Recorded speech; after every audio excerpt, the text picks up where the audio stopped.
Hurty Feelings by Helen Lester.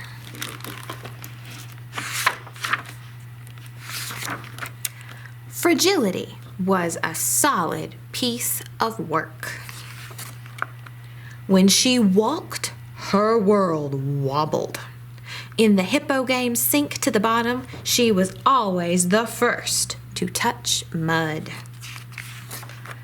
Her strong jaws could munch a field of grass faster than any lawnmower, and she never cried when she stubbed one of her toes, or all 16. But if injured toes didn't bother Fragility, something else did. Injured feelings. Fragility was fragile.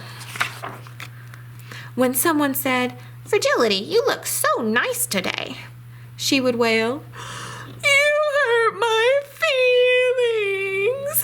Nice? Do you know what else is nice? Cupcakes are nice. So you're comparing me to a squishy cupcake. With that, she would flop on the ground and weep.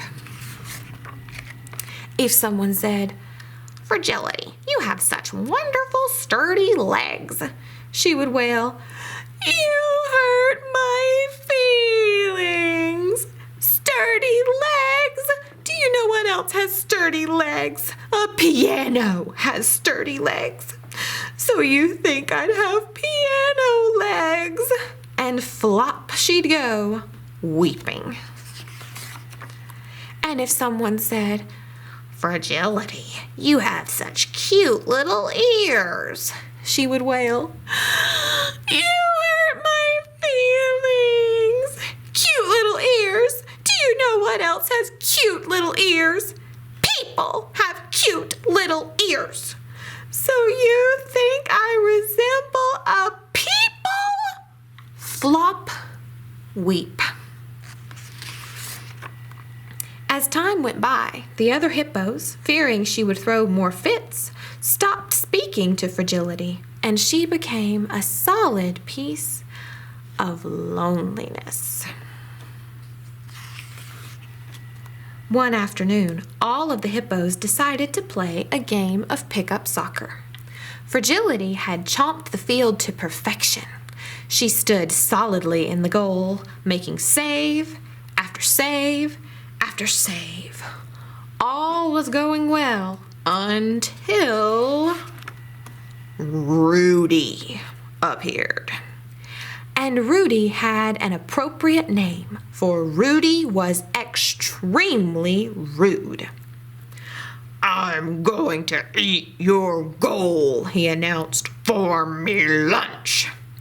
The hippos gasped in horror. "Step aside, big solid thing," Rudy bellowed at Fragility. "You're blocking me lunch. I'm hungry and I don't have all day." Fragility was frightened, but she was a solid piece of work, the protector of the goal, and thus she stood her ground. So Rudy, who knew of Fragility's fragile feelings, decided to dissolve her with insults. "You," said Rudy with a smirk, "are very gray and pudgy." "Very gray and pudgy?" wailed Fragility. "Do you know what else is very gray and pudgy? And The weeps took over, and she couldn't finish her sentence. Rudy stomped his foot. "There's no such thing as an L, and stop weeping on me lunch. By the way, you've got legs like tree stumps." "Tree stumps?" wailed Fragility. "Do you know what else has legs like tree stumps? An elephant."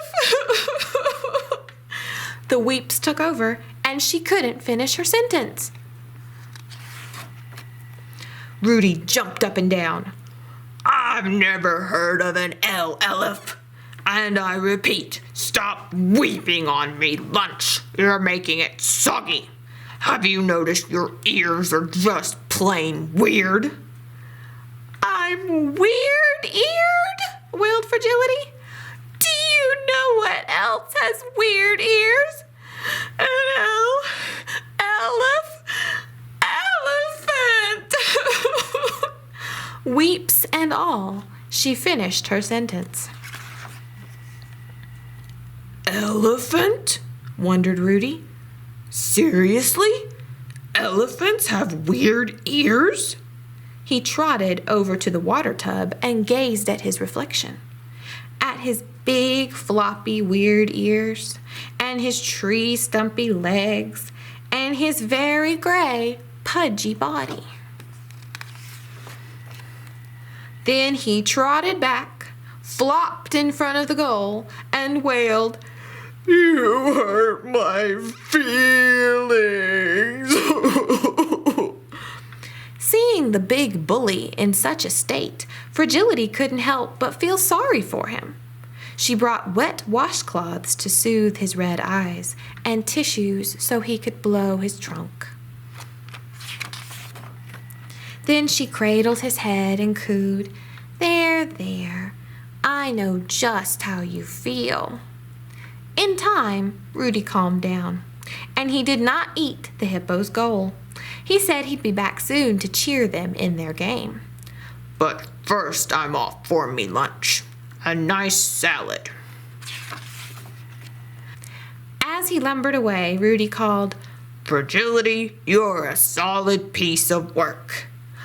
"Solid piece of work?" she cried. "Do you know what else?" And then she stopped short, smiled sweetly, and said, "Why, thank you." The end.